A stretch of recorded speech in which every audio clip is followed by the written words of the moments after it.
जंतर मंतर का आंदोलन समाप्त हो गया। कॉकरोच जनता पार्टी की मांगे सरकार ने मान ली, लेकिन जो बच्चे देश के सुदूर हिस्सों से दिल्ली पहुंचे थे, या वो बच्चे जो दिल्ली के अलावा दूसरे शहरों में आंदोलन कर रहे थे, उन सब पर मुकदमे हो चुके हैं। कईयों को जेल भेजा जा चुका है। कानूनी कार्रवाई की जद में वो बच्चे आ गए हैं। अब इनकी पुकार कौन सुनेगा, इनकी लड़ाई कौन लड़ेगा?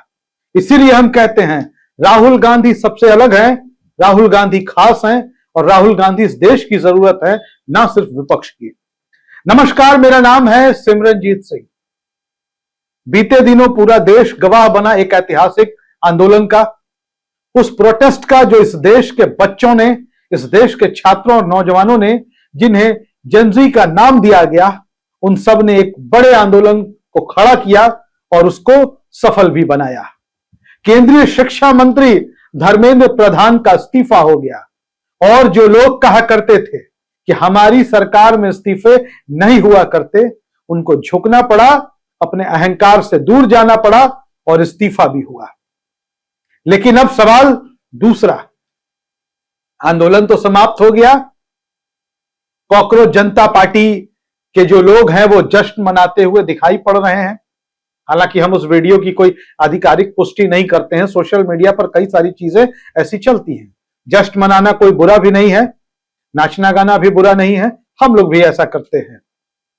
लेकिन अभिजीत दीपके तो हीरो हो गए, लेकिन इस आंदोलन के पीछे एक बड़ी ताकत इस देश की थी, जिसको किसी कॉकरोच जनता पार्टी से मतलब नहीं था, किसी सोनम वांगचुक से लेना देना नहीं था, और किसी अभिजीत दीपके से भी मतलब नहीं था। देश के भविष्य के लिए, अपने भविष्य के लिए, शिक्षा नीति में बदलाव के लिए वो इस आंदोलन का हिस्सा बने। जो दिल्ली पहुंच सकता था वो दिल्ली पहुंचा, जो दिल्ली नहीं जा सकता था उसने अपने अलग अलग तरीकों से प्रोटेस्ट में भागीदारी की। कई लोग सड़क पर नहीं उतर सकते थे, उन्होंने सोशल मीडिया के जरिए समर्थन दिया, इस लड़ाई में साथ खड़े हुए, लाठीचार्ज भी हुआ।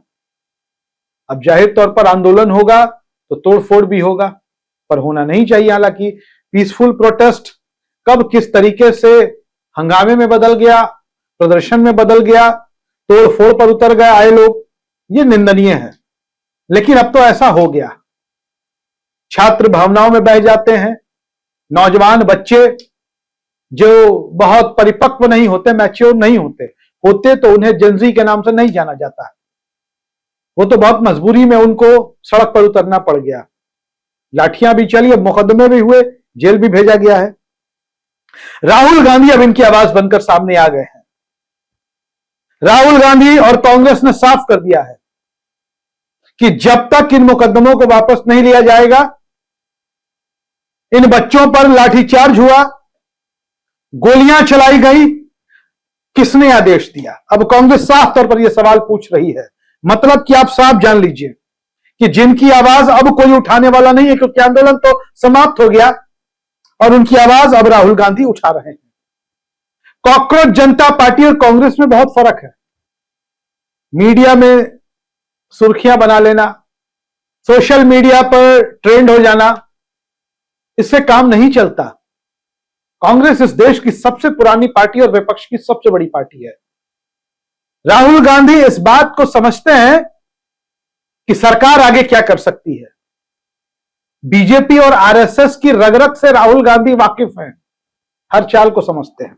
यही वजह हुई आज संसद में खूब हंगामा हुआ एक बार फिर, और इसके बाद संसद को स्थगित भी किया गया। आपको बता दें कि राहुल गांधी ने जो पोस्ट किया है उन सबको हम आपको बता दें कि राहुल गांधी ने साफ तौर पर कहा है कि छात्रों के ऊपर सरकार द्वारा हिंसक और कानूनी कार्रवाई के खिलाफ विपक्ष का संसद में विरोध प्रदर्शन, ये उन्होंने अपने सोशल मीडिया हैंडल्स पर पोस्ट किया है। राहुल गांधी ने कहा है कि मोदी सरकार छात्र विरोधी भी है, झूठी भी है, एजुकेशन सिस्टम तो बर्बाद कर ही दिया, अब युवाओं पर हमला कर रही है और अपने वादे से मुकर रही है, उन्हें गिरफ्तार कर उन पर मुकदमे लगा रही है। हम देश के छात्रों के खिलाफ यह अत्याचार कतई नहीं होने देंगे। सरकार को छात्रों पर यह कार्रवाई रोकनी पड़ेगी और उन पर की गई हिंसा के असली गुनहगारों की सजा देनी होगी। एकदम साफ एक लाइन में राहुल गांधी ने कह दिया। तो उन छात्रों को अब अपने आप को अकेला नहीं समझना चाहिए जो इस आंदोलन में शामिल होने के कारण कानूनी कार्रवाई और पुलिसिया चक्कर में फंस गए हैं। राहुल गांधी और पूरा विपक्ष उनके साथ खड़ा है। राहुल गांधी के साथ अखिलेश यादव भी दिखाई दे रहे हैं, प्रियंका गांधी भी दिखाई दे रही है और विपक्ष के बाकी दूसरे दल और नेता दिखाई पड़ रहे हैं। राहुल गांधी ने कहा कि छात्रों के खिलाफ पूरा का पूरा सिस्टम ही जानलेवा है। उन्होंने अपने सोशल मीडिया पर लिखा है कि खबर आ रही है कि बिहार में प्रदर्शन कर रहे छात्रों पर AK-47 से गोलियां चलाई गई हैं। सैकड़ों छात्रों को गिरफ्तार करके उन पर FIR किया गया है। राहुल गांधी आगे कह रहे हैं, मोदी जी कहां गया आपका वादा कि छात्रों पर कोई FIR नहीं की जाएगी और उन्हें रिहा कर दिया जाएगा। उल्टा उन पर घातक हमले और बर्बरता की जा रही है। दिल्ली में छात्रों पर पैलेट गन चली और बिहार में AK-47। उत्तर प्रदेश, पश्चिम बंगाल, बिहार हो या दिल्ली, हर जगह एक ही पैटर्न लागू किया जा रहा है। राहुल गांधी ने कहा कि पहले भी कहा है कि यह सरकार झूठी है, सुधार इनके बस का नहीं है, अपनी बातों से मुकर जाएगी और हर तरकीब से छात्रों की आवाज दबाएगी। मोदी जी देश के छात्रों से माफी मांगे और जिन्होंने छात्रों पर हमला किया है, उन्हें कुचला है, उन पर कार्रवाई कीजिए, छात्रों पर नहीं। मतलब अब एकदम क्लियर है। आपको बता दें कि कांग्रेस पूछ रही है कि छात्रों पर गोली चलवाने का आदेश किसने दिया, किसने गोलियां चलवाई छात्रों पर। अब उसके बाद ही आगे कोई बात होगी।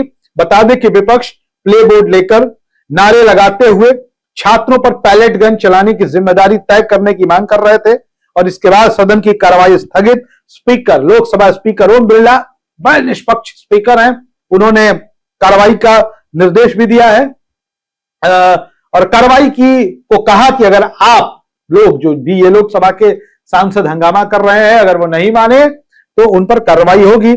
लेकिन भाई जब नेता विपक्ष का राहुल गांधी हो, जो खुद कहता है डरो मत, तो किसकी धमकी से डर जाएंगे। राहुल गांधी खड़े हैं और उन नौजवानों को और उनके परिवारों को भरोसा रखना चाहिए, क्योंकि आपको बता दें कि वो गरीब छात्र जो ट्रेन में धक्के खाते हुए अब अपने घर को जा रहे हैं आंदोलन समाप्त होने के बाद, कोई ठीक नहीं है कि उन पर कब कैसी कार्रवाई हो जाए। और इस कार्रवाई के खिलाफ विपक्ष भी खड़ा है, राहुल गांधी भी खड़े हैं। और हम इसीलिए कहते हैं कि देश का कोई आंदोलन हो, वो किसी बैनर तले खड़ा हो सकता है, लेकिन उसके बाद जो होता है, ठोस बात समझ लीजिए, आंदोलन के बाद जो माहौल बनता है, जो कार्रवाई शुरू होती है, जो दमन शुरू होता है, और ये सिर्फ ऐसा नहीं कि मोदी सरकार में ऐसा हो रहा है, ये तकरीबन जो सत्ता में आता है वो पता नहीं क्यों वो ऐसा ही करने लगता है। तो इसके खिलाफ विपक्ष मजबूत होना चाहिए, विपक्ष हमलावर होना चाहिए और विपक्ष को सरकार पर प्रेशर बनाना चाहिए कि ऐसी चीजें ना हो। राहुल गांधी वो कर रहे हैं, वो अपना फर्ज कर्तव्य निभा रहे हैं। अब देखिए लोकसभा राज्यसभा दोनों जगह विपक्ष के हंगामे की वजह से स्थगित हो गया है। अब आगे इसमें क्या होता है, जिन्होंने पैलेट गन चला, जो AK-47 बिहार में चलने की बात राहुल गांधी कह रहे हैं, उसकी जिम्मेदारी तय होगी। किसने आदेश दिया, क्यों गोलियां चलवाई गई, मामला तूल पकड़ेगा और खास तौर पर सदन के भीतर तो जरूर पकड़ेगा। देखिए आगे होता है क्या। हम तमाम खबरों को लेकर, खबरों के पीछे की खबर, विश्लेषण लेकर हाजिर होते रहेंगे। धन्यवाद।